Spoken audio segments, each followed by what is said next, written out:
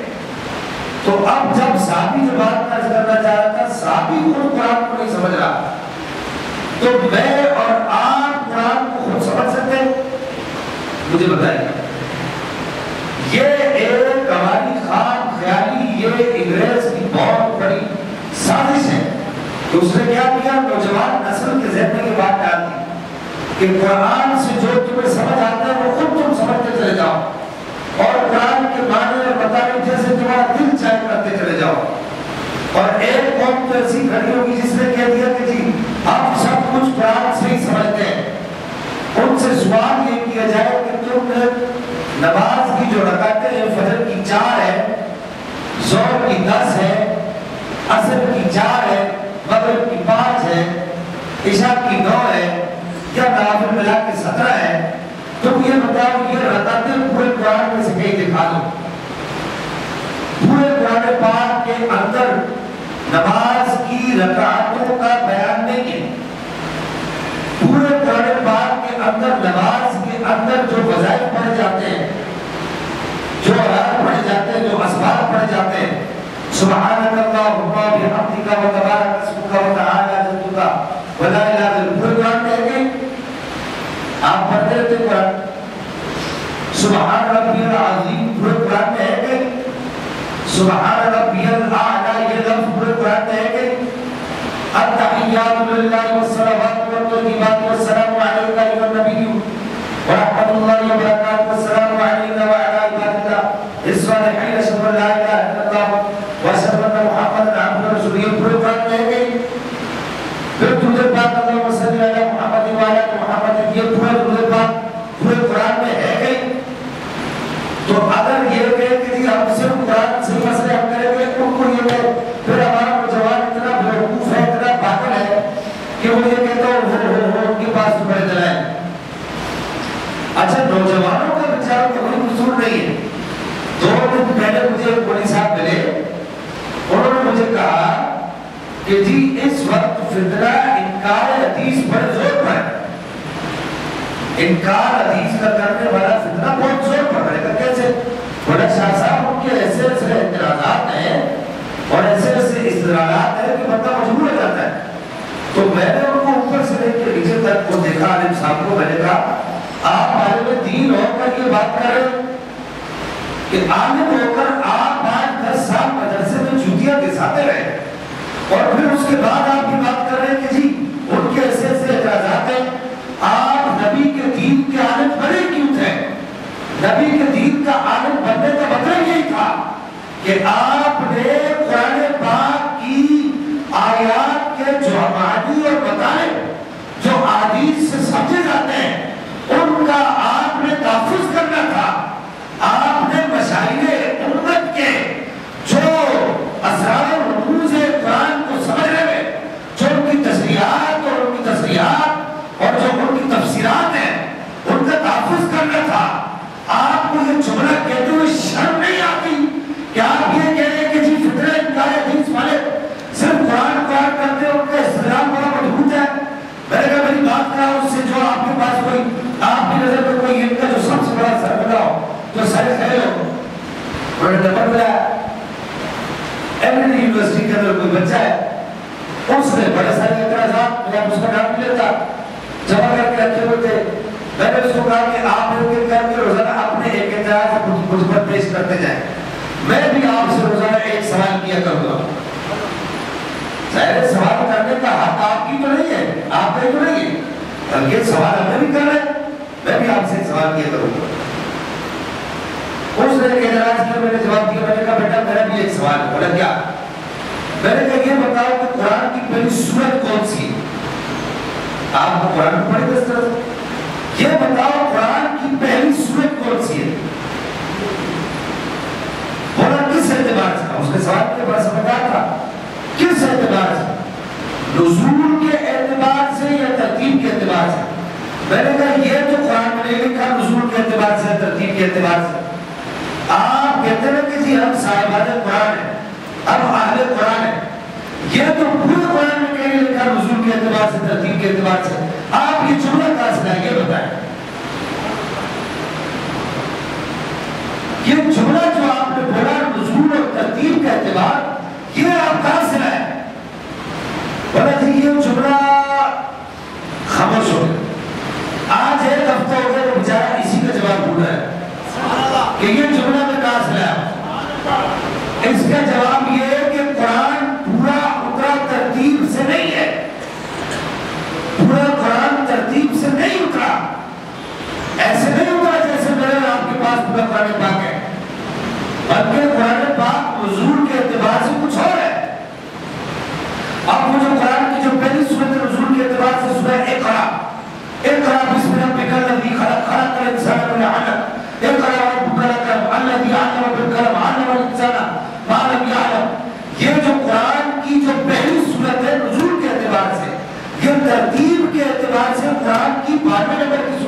کہ یہ قرآن پاک کی یہ صورت ترتیب میں یہاں کیسے آئی؟ تو اس کا جواب یہی ہوگا کہ نبی پاک علیہ السلام نے بتایا کہ اس حصے کو یہاں پر لکھو. مثلا سمجھایا کہ نہیں ہے آپ کو؟ اور پھر آپ کو ایک بات اور بتاؤ، ایک بات آپ کو بتاؤ، قرآن کو جو لوگ ڈائریکٹ سمجھنے کا دعویٰ کرتے ہیں ان سے یہ پوچھیں کہ یہ جس ترتیب سے قرآن پاک آپ کے پاس لکھا ہوا ہے، آپ کے پاس آیا ہے، یہ ترتیب کس نے بتائی؟ نبی پاک نے بتائی. یہ کس نے بتائی؟ یہ نبی پاک نے بتائی. اچھا جی، پہلی سورت کون سی ہے؟ پہلی سورہ اقرا ہے. میں نے ان کو اگلے دن میسج کیا، اگلے دن میں نے ان کو میسج کیا، میں نے کہا ایک سوال اور بھی ہے کہ سورہ اقرا پہلی سورت ہے، اس کا نام سورہ اقرا قرآن میں کسی جگہ پر ہے؟ پورے قرآن میں کسی جگہ کا ہے اس سورت کا نام سورہ اقرا رکھو؟ اس کا نام سورہ اقرا کیوں رکھا؟ الحمدللہ رب العالمین سے شروع ہونے والی سورۃ فاتحہ کا نام سورۃ فاتحہ کیوں رکھا؟ سورۃ دعا کیوں رکھا؟ سورۃ شفا کیوں رکھا؟ سورۃ کافیہ کیوں رکھا؟ سورۃ وافیہ کیوں رکھا؟ سورۃ شافیہ کیوں رکھا؟ سورۃ ام الکتاب کیوں رکھا؟ اس کا نام کس نے رکھا؟ قرآن نے رکھا. سورۃ فاتحہ کے 70 نام ہیں. کتنے نام ہیں؟ 70 نام ہیں. میں نے کہا بیٹا یہ مسئلہ بھی اپنے گروجی صاحب کرا کے لانا کہ یہ سورتوں کے نام جو رکھے گئے یہ قرآن نے خود رکھے. اس کا جواب نہیں دے سکتے. کیوں؟ یہ قرآن نے خود نہیں رکھے بلکہ یہ اللہ کے محبوب نے سورتوں کے نام رکھے. اللہ کے محبوب نے بتایا یہ فاتحہ ہے، یہ بقرہ ہے، یہ آل عمران ہے، یہ نساء ہے، یہ مائدہ ہے، یہ انعام ہے، یہ اعراف ہے، یہ انفال ہے، یہ توبہ ہے، یہ یونس ہے، یہ ہود ہے، یہ یوسف ہے. یہ ساری سورتوں کے نام نبی پاک علیہ السلام نے. یہ ابراہیم ہے، یہ سورہ آمین ہے، یہ سورہ آمین پر سجدہ ہے، یہ یاسین ہے، یہ کاف ہے، یہ صاد ہے، یہ سورہ مریم ہے، یہ سورہ اسراء ہے، یہ سورہ بنی اسرائیل ہے، یہ سورہ کاف ہے، یہ سورہ ناس ہے، یہ سورہ وقت ہے. یہ سارے نام کس نے بتائے؟ یہ سارے نام نبی پاک علیہ السلام نے بتائے. تو اب سنی کا عقیدہ ایسے نکھر کر، ایسے کھل کر، واضح ہو کر سامنے آ جاتا ہے جیسے دن کو 12-1 بجے کا سورج واضح ہو کر دن میں ایک کونے کھانچے میں پڑی ہوئی سوئی کو بھی بڑی آسانی سے دکھا دیتا ہے. ایسے نکل کر سامنے آتا ہے سنی کا عقیدہ. کیا عقیدہ؟ کہ اگر قرآن کو بھی سمجھنا ہے تو رسول اللہ کے در پہ آ کے سمجھا جائے گا.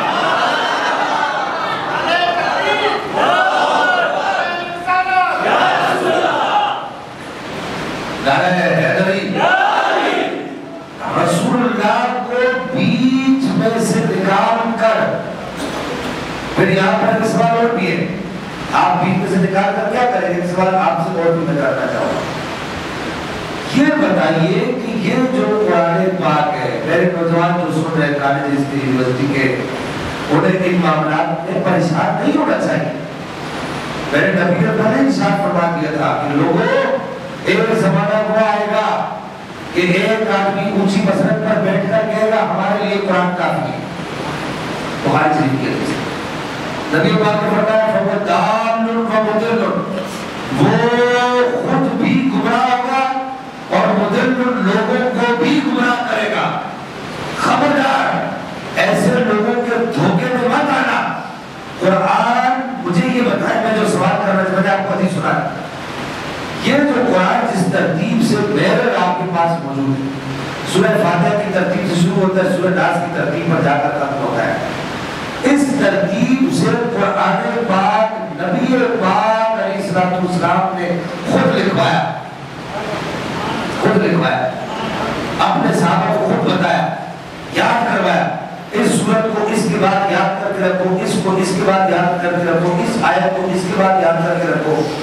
اس طرح نبی پاک علیہ السلام نے خود بھی یاد کیا. تو اب بھی تو ڈائریکٹ قرآن سمجھنے والی بات نہیں ہوئی نا. اس ترتیب سے جو قرآن نے خود تو نہیں کہا پہلے فاتحہ رکھو، پھر بقرہ رکھو، پھر آل عمران رکھو، پھر نساء رکھو، پھر مائدہ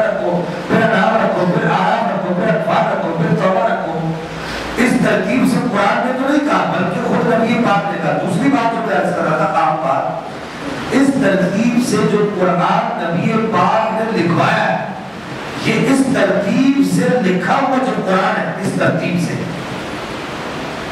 یہ قرآن نبی پاک نے کیسے لکھوایا, کیسے لکھوایا سوال, یا کیسے بتایا اپنے صحابہ کو.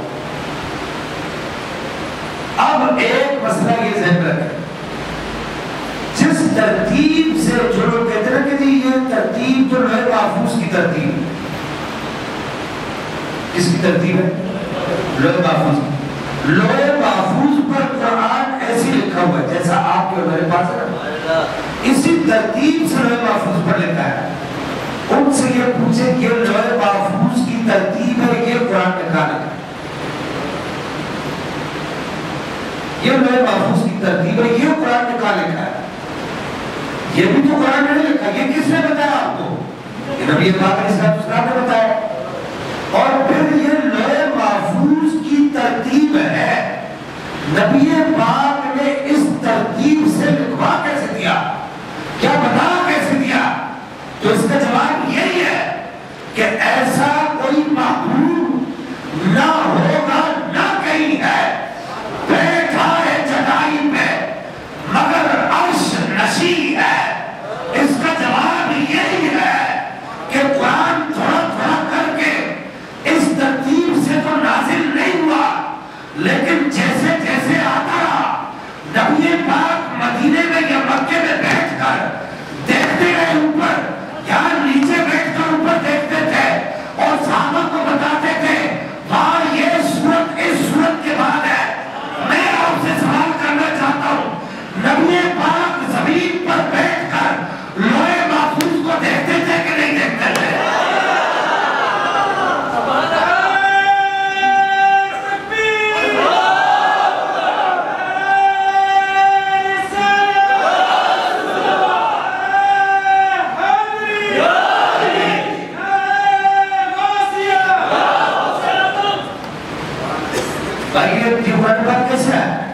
ترتیب نبی پاک نے رکھی. تو اب آپ کو پورے قرآن میں کہیں بھی اس ترتیب کا ذکر نہیں ملے گا, اور پورے احادیث کے ذخیرے میں آپ کو اس ترتیب کا ذکر تو ملے گا, لیکن آپ کو یہ نہیں پتہ چلے گا کہ نبی پاک علیہ السلام نے یہ ترتیب رکھوائی کیسے. تو یہ ترتیب ایسی رکھوائی کہ نبی پاک بیٹھے تو یہاں پر ہے لیکن دیکھ وہاں پر ہے. اسی ترتیب سے آپ علیہ السلام سارا قرآن لکھواتے چلے گئے, سارا قرآن بتاتے چلے گئے, سارا قرآن بتاتے. تو یہ ایک خواب خیالی ہے کہ ہم بیچ میں سے نبی کو نکال کے خود سب کچھ سمجھ لیں, یہ خواب خیالی ہے, یہ غلط سوچ ہے. نبی اگر بیچ میں سے نکل گئے نا, اگر نبی بیچ میں سے نکل گئے تو پھر کائنات کا نظام چلنے والا نہیں ہے. پھر آپ اسلام کی الف تو بڑی بات ہے, اسلام کی الف کے نیچے جو زیر آپ میں سے اور ہم میں سے کوئی بھی اس کو نہیں پا سکتا. کیوں؟ نبی کا کام کیا ہے, نبی کا کام کیا ہے, نبی کا کام یہی ہے کہ وہ رہتا تو مخلوق میں, آپ اس بات کو سمجھیے گا, رہتا تو مخلوق میں لیکن اس کا تعلق خالق سے ہوتا ہے, اس کا رابطہ خالق سے ہوتا ہے. اس کا جو روحانی تعلق اور اس کا جو رابطہ ہے اور اس کے جو دل کے جو معاملات ہیں اور جو اس کے قلب کے جو تعلقات ہیں وہ مخلوق کے ساتھ نہیں ہوتے.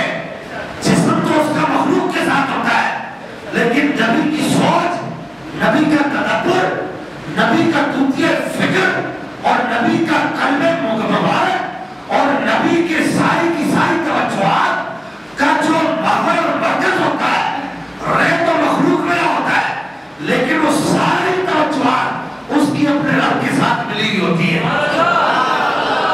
تو اگر نبی کو بیچ میں سے نکال دیا جائے تو پھر کوئی بھی مسئلہ سمجھ میں نہیں آ سکتا. قرآن کی ایک آیت کو بھی آپ کو بھی یہ کھلے لفظوں میں ایک بات بتانا چاہ رہا ہوں. آپ آخر قرآن کی ایک سورت تو بڑی بات ہے، ایک آیت بھی بڑی بات ہے، قرآن پاک کی ایک آیت کا ایک لفظ ایک حرف، جیسے نا الحمدللہ رب العالمین کی ایک آیت، یہ پوری ایک آیت، اس کا جو ایک کلمہ ہے، ایک لفظ ہے الحمد، لوگ تو پورا قرآن کو سمجھنے کا دعویٰ کر رہے ہیں، یہ الحمد کا جو لفظ ہے نبی کو بیچ میں سے نکال کے اس ایک لفظ کو بھی نہیں سمجھا جا سکتا۔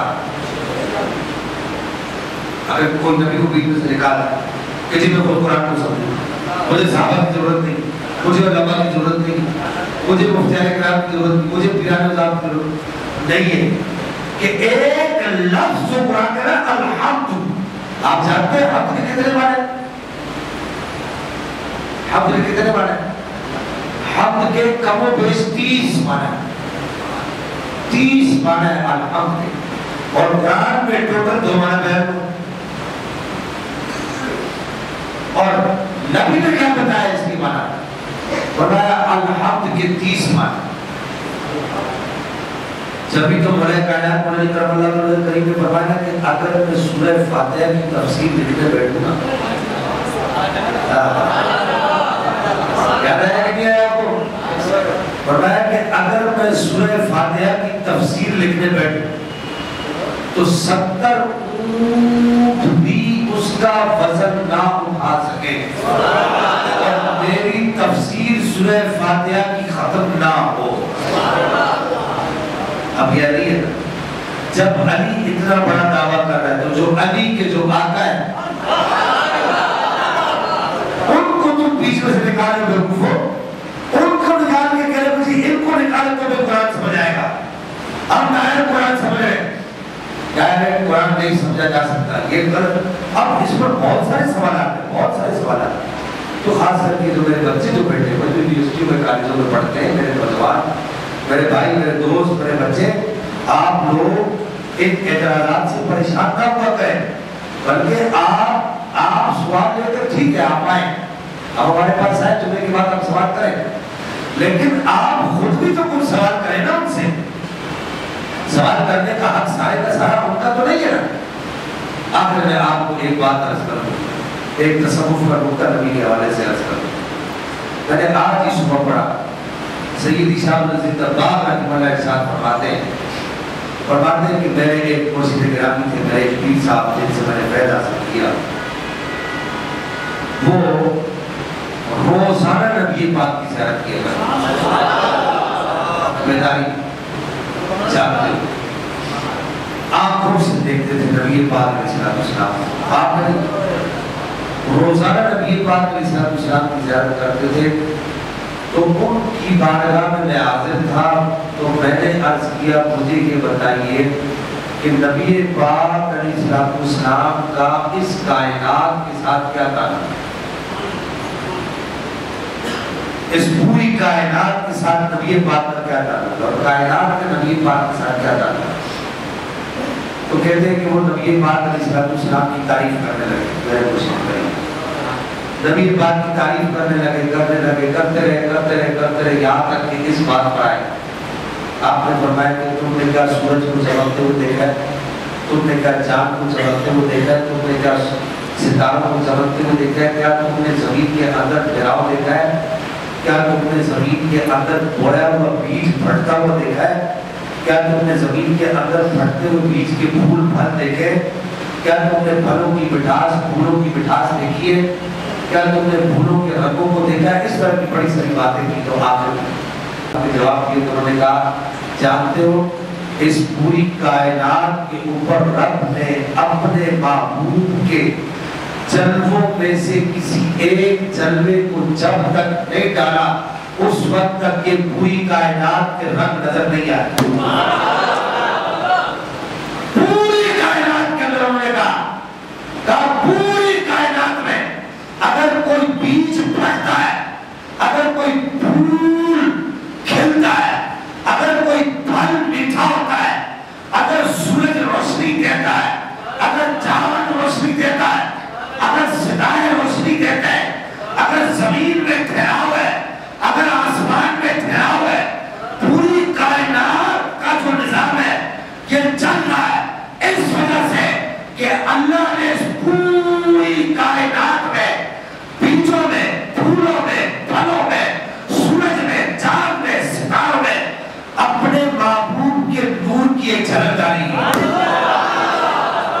واخر دعوانا